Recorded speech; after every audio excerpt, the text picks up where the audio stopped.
Telugu Desam party అధికార ప్రతినిధి శ్రీ మోకా ఆనంద్ సాగర్ గారిని మాట్లాడాల్సిందిగా కోరుతున్నాం.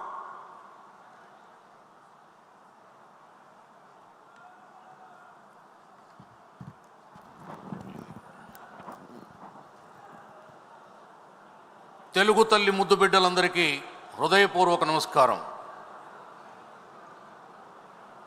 తెలుగుదేశం పార్టీ తరపున శాంతి భద్రతల పరిరక్షణపై ఈరోజు నన్ను మాట్లాడడానికి అవకాశం ఇచ్చినటువంటి మన జాతీయ అధ్యక్షులు చంద్రబాబు నాయుడు గారికి, యువ నాయకులు లోకేష్ గారికి శిరస్సు వంచి పాదాభివందనం చేస్తూ, రాష్ట్రంలో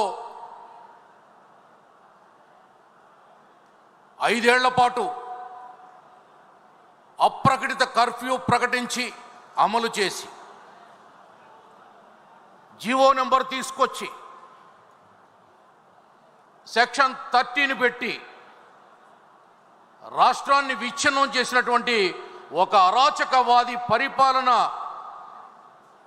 శాంతి భద్రతలు ఎక్కడుంటాయి, ఎలా ఉంటాయి? 100 మాటలు చెప్పుకోవడం ఎందుకు? ఒక్క అరెస్టు చాలు. ఎంత అరాచకం ఈ రాష్ట్రంలో రాజ్యం వెళ్ళిందో 5 ఏళ్ళు జగన్మోహన్ రెడ్డి నేతృత్వంలోని చెప్పడానికి. అదే బాబు గారి అరెస్ట్. ఏమాత్రం ఇంత నేరం కూడా లేకుండా, వాస్తవం కూడా లేకుండా ఆయన్ని 53 రోజులు జైల్లో పెట్టాడు జగన్మోహన్ రెడ్డి. అందుకే చెప్తున్నా, ఈ రాయలసీమ గడ్డపై పుట్టి ఉప్పు కప్పురంబు నొక్కపోలిక నుండు చూడ చూడ రుచుల జాడవేరు పురుషులందు పుణ్య పురుషులు వేరయ్యా విశ్వదాభిరామ వినురవేమ అన్నాడు. ఆట వెలది పద్యంతో ప్రజల నాలుకలపై ఆటలాడిన ప్రజాకవి యోగి వేమన. ఆ యోగి వేమన ఈ కడప మట్టిలో పుట్టిన మాణిక్యం. ఆ యోగి వేమన చెప్పినట్లుగానే కర్పూరం అనే చంద్రబాబు నాయుడు గారు ఇక్కడ ఉన్నారు. ఉప్పు అనే జగన్మోహన్ రెడ్డి యలహంక ప్యాలెస్లో బిక్కుబిక్కుమంటూ ఉన్నాడు. ఈ రాష్ట్రానికి, ఈ రాయలసీమ గడ్డ ఆనాడు రాయలేనటువంటి సీమగా ప్రసిద్ధి చెందింది. తర్వాత పద కవితా పితామహుడు అన్నమయ్య పుట్టిన గడ్డ. ఆంధ్ర కవిత పితామహుడు అల్లసాని పెద్దన్న పుట్టినటువంటి గడ్డ.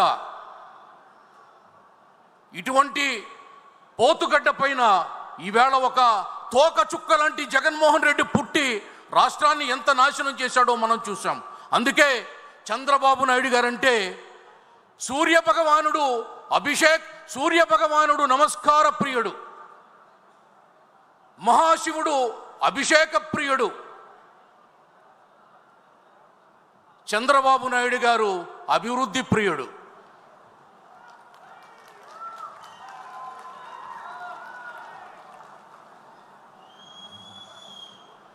నందమూరి గుండె నుండి పొంగిన ఆవేశం తెలుగుదేశం పార్టీ. చంద్రబాబు స్వర్ణాంధ్రకు ప్రస్థానం తెలుగుదేశం పార్టీ. లోకేష్ యువగళం తెలుగుదేశం పార్టీ. కార్యకర్తల గుండెలలో, పేదవాడి గుండెలలో ప్రభవించిన పార్టీ తెలుగుదేశం పార్టీ. ఇటువంటి తెలుగుదేశం పార్టీకి ఈవేళ మనకు లభించినటువంటి యువ నాయకుడు, తనువులో అణువణువులో తరతరాల పోరాటం, అర్జునుడి చేతిలో గాంధీవం లోకేష్, పరమశివుడి చేతిలో పాశుపతాస్త్రం లోకేష్, శ్రీకృష్ణుడి చేతిలో సుదర్శన చక్రం లోకేష్. ఆనాడు మన్నెం పితూరి వీరుడు అల్లూరి సీతారామరాజు బ్రిటిష్ వాడికి సంధించిన మిరపకాయ బాణం లాంటి వాడు మన లోకేష్. అటువంటి లోకేష్ మనకి రక్షకుడు. నందమూరి తారక రాముడు మనకి దేవుడు. నారా చంద్రబాబు నాయుడు గారు మనకి నాయకుడు. అప్పుడు ఇప్పుడు ఎప్పుడు కూడా. అందుకే ఈవేళ ఈ కడప నేల ఈనిందో అన్నట్టు గడప గడపకు ఈ కడపలో పసుపు రంగు పులుముకుంది. ఇది చంద్రబాబు పూరించిన విప్లవ శంఖం. అది రాజకీయ కుతంత్రాలకే చరమాంకం.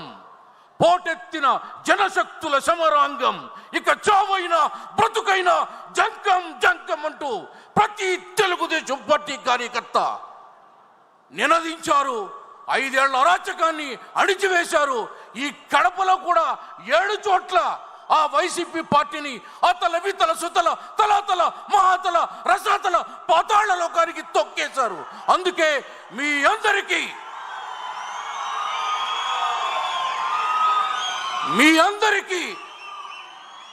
శిరస్సు వంచి శతసహస్ర కోటి సాష్టాంగ నమస్సువర్ణ సుమాంజలి సమర్పించుకుంటూ ఒక్కసారి చెప్పండి, తెలుగుదేశం. బూనం బంతరాలు దద్దరిల్లేలాగా చెప్పండి, తెలుగుదేశం, తెలుగుదేశం. ఎన్టీఆర్, చంద్రబాబు నాయకత్వం, లోకేష్ బాబు నాయకత్వం. జై తెలుగు తల్లి.